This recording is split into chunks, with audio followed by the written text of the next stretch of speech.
What's up, guys? Welcome to Daily Dose of Reddit. This is your host, Zach, and today's subreddit is the envy of many people, and it's r/IDoWorkHereLady.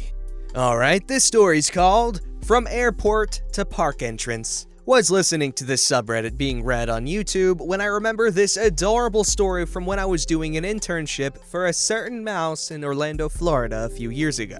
I think it belongs here and I hope you enjoy. Also, sorry if the formatting's off, I'm on mobile. I was about 7 months into my internship and I was very homesick. It was right after the holidays and I was dying to visit home, so I got a long weekend off in January since theme parks tend to be slower after New Year's and before spring break. So I got to surprise my family with a late Christmas gift. On my way back to Orlando, I brought some warmer clothes back to Orlando because it was definitely colder than expected, leaving my backpack a bit overfilled. Because of that, I had to have my Donald Duck stuffed animal popping out a bit so everything would fit. When I was walking to my gate, of course, I saw a lot of tourists, which was nothing new to me at that point. I was pretty much minding my own business until I heard a cute little squeal from an adorable girl. Donald Duck! Yes, sweetie. Donald Duck will be there too. No, Donald Duck's right there!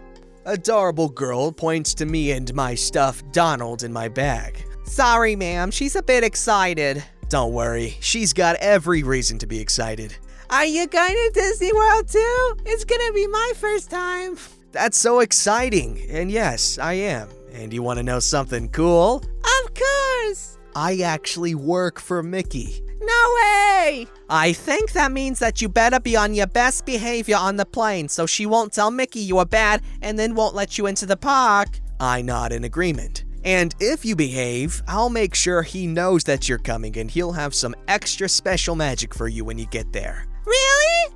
Of course, Mickey always has extra magic for well-behaved princesses. From there, the conversation pretty much ends. I gave the family a few tips since they had never been to Disney, and then we got on the plane. I honestly thought I'd never see them again, and that I just made the beginning of a girl's vacation extra special. Until a few days later when I was working the touch points, or ticket stands, at the front of Magic Kingdom. I was helping guests like I normally do, when suddenly I hear a familiar squeal say my name. I did tell the family my first name when talking with them. I look over and see the little girl running up to me in full princess getup. Oh my goodness. Hello, princess. It's good to see you again. Thank you for telling Mickey about me being on my best behavior. I was able to get this princess dress and have a super fun makeover with the fairy godmothers.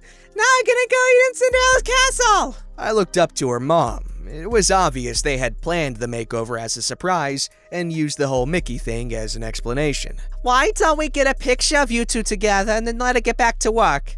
Okay, Mom. So we took the picture and I gave adorable girl a big hug. Mickey and I have one more surprise for you. Nuh-uh. Of course, you're our pal. Why wouldn't we surprise you? Just wait 1 second. At park entry, we work with guest relations, so I called over one of my friends in guest relations, explained the situation, and asked if they could grab me a Donald Duck plush from the store. So he ran over, grabbed it for us, and then I got to give her the best surprise ever. I want to make sure you remember this trip forever and start off your day just like you started off your plane ride, with Donald, and that way we can have matching ones too.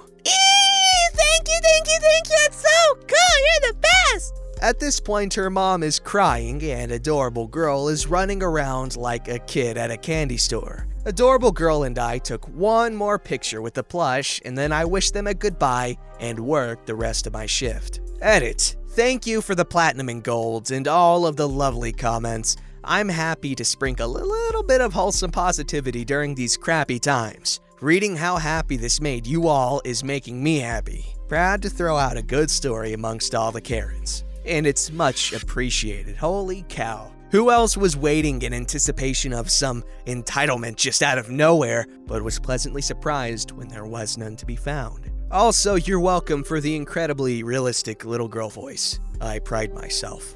This story is called Friday Evening Dinner. First of all, English isn't my first language, and I hardly ever use it, at least not verbally. I'm not on mobile, and I'm not handing out any excuses, take it as is. I was listening to my favorite YouTubers reading Reddit stories from the IDoWorkHereLady subs when I came to think about an episode I had many years ago that probably would fit in here. Hope you all like it, even though it is a little different from the other stories you're used to reading. I was sitting in a local restaurant having dinner and a beer after work on a Friday evening. The restaurant wasn't packed and it was nice and quiet, and I didn't see anyone I knew, so I just sat there all by myself in my own thoughts, enjoying the meal. I finished the meal and my beer and went outside for a smoke. When I came back in, there was a new beer on my table. I asked the waiter if he had read my mind, and he just smiled at me. After the beer, I ordered a drink and finished it before I went to the toilet to make room for another one. Same thing happened. There was a new drink standing on my table waiting for me. I was puzzled for a bit, but finished it and called the waiter to pay my bill. He came over to me and told me that it was already taken care of. What the fuck? By who? And why? It turned out that a man I didn't know paid it all. I thanked him, but asked why, as I clearly didn't know him. He asked me if I remembered that I helped a couple moving a large cupboard from a trailer and inside a house a year or so ago. I barely did, as it was a long time ago and wasn't anything special. One day when I was walking around the neighborhood, he and his pregnant wife, I guess 6 to 7 months, had bought the said cupboard and I helped him lift it so his wife didn't have to. I mean, she was pregnant, and this is what you do. You help out when you can. They didn't know anyone around the area and didn't have anyone to ask for help and thought she would have to help out lifting it. He said, "I do work here. Actually, I'm the owner. It's my pleasure to give something back to you for the help you gave us back then." Sorry for the lack of Karens and the drama you are familiar with in the stories on here. Edit. Wow! I posted this and went to bed. Now I woke up and this thing has exploded with positive feedback during the night. I humbly thank you all for your positive replies, upvotes, and awards. What I did wasn't anything out of the ordinary. I only did what everyone should have done when they come to a situation like that. Me, myself, try to help out wherever I can, whenever I can. The only thing special about this incident was that I didn't know them. It's never wrong to be kind to people. Me and the couple have become friends, and I even know their daughter, who's around 17, 18 years old. She has become a quite smart, multilingual woman and is studying hard to get her degree of whatever field she's in. Whenever I call the owner for a table reservation, he answers, "Hello, neighbor." That is an incredibly sweet story. Holy cow. Wholesome overload this episode, guys. Let me know in the comments below if you appreciate the wholesomeness and if you'd like more wholesome content. I can do a wholesome Wednesday or something. I don't know. Maybe. I don't know. But no promises. You boys got commitment issues. This story's called "The Guy with the Scanner Does In Fact Work Here and Is Not Hoarding." Okay, so I'll give you some backstory. Due to Armageddon hitting, a local shop, I'll just call Orange, needed more staff for online assistance. I sent in my CV and got the job. Sunday to Tuesday, 8 a.m. to 12 p.m. All I have to do is get a glorified shopping list, then go around the store getting everything on it in these huge carts with a bunch of boxes on them, each one dedicated to a different person's shopping list. Now, you would assume anyone dressed in all black with a bulky scanner and pushing around a giant cart that looks like it's from a factory would be an employee of the store. But evidently not. I was nearing the end of a list of a huge run, nearing the last few things on the list until a lady comes up to me. She really didn't look like she was having a good day. Her hair was a mess, she was stomping, etc. She comes up to me and says, "Excuse me, what do you think you're doing?" My job? Do you mean your job? Your job is to hoard food? No, I work here as an online assistant. I'm getting food for other people. You don't work here. You're not wearing a uniform. You wait here. I'm gonna go find a manager. Checkmate. At this point, I had won. You see, the scanner I'm using has a button to just call a manager to your current location. It's a treasure tool and can never fall into the hands of the Karens and Ednas. Oh, don't worry, ma'am. I can call one right over with my employee scanner. good. Wait, employee scanner? How did you get that? I figured she was coming to her senses, but it was too late. The manager had been called and was on her way. As I was trying to tell you, ma'am, I work here. I just don't have a uniform yet. The manager eventually arrives. She had an R name like Rachel or Rebecca or something, so for the purpose of this story, we'll call her manager. What's happening, OP?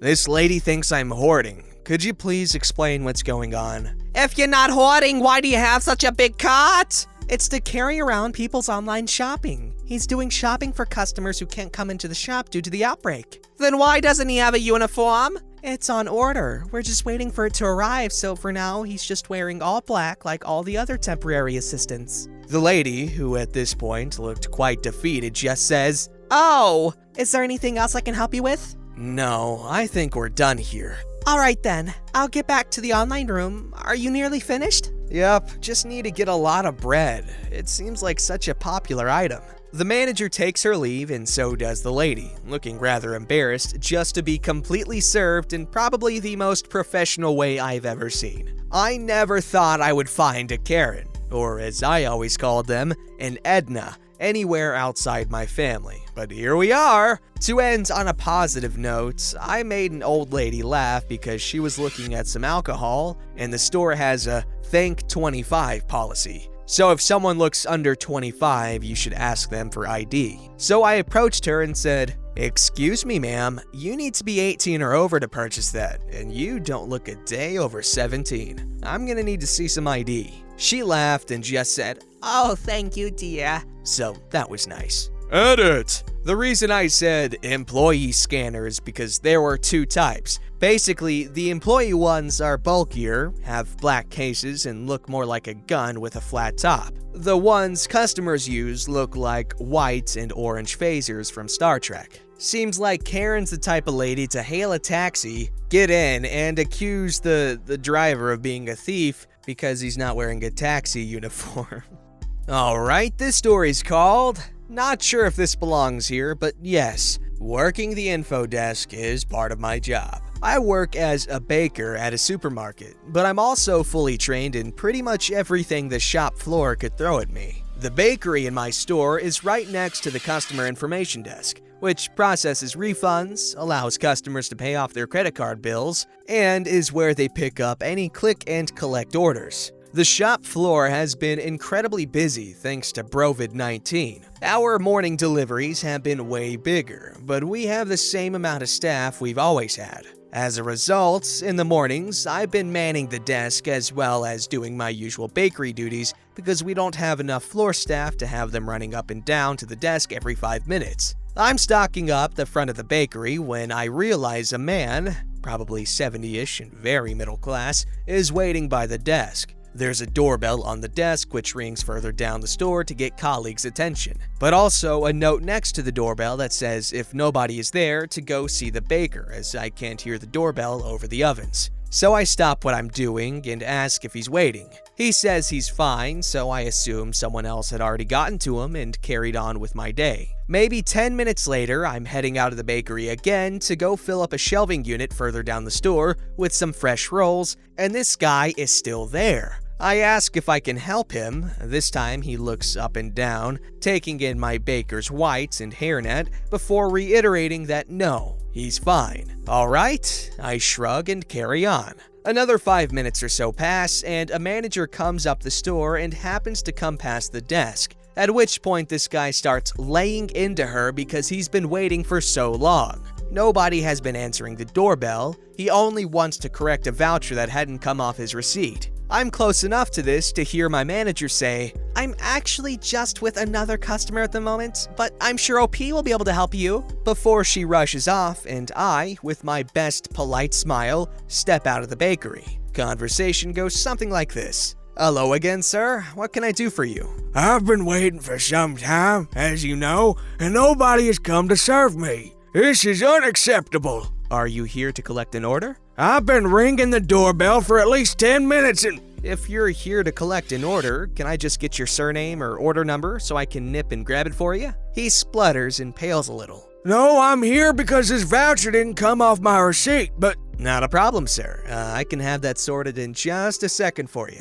And again, with a big smile, I go behind the desk and refund the gentleman his 80 pence. A process which takes all of maybe a minute if you include me logging into the till. I send him on his way with, "I'm so sorry it took so long for anyone to ask if you needed anything. Have a lovely day." The manager who walked past asked me to be more wary of people waiting at the desk, until I explained what had happened and she checked the CCTV, at which point we had a good laugh at his expense. Honestly, other than just an utter brain fart, I don't think the guy did much wrong. I mean, imagine being in his place. He's waiting and waiting and waiting, and he doesn't want to bother anyone else, so he's just waiting for the people that he thinks are supposed to be the ones to answer his doorbelling. And then when someone finally comes, you're probably annoyed at that point, like, why aren't you doing your job? We don't exactly know how he said it or what he said, so I can't be 100% certain if he didn't do anything wrong, but I don't think it's too outrageous. Don't forget to like, subscribe, and hit that bell to never miss an episode.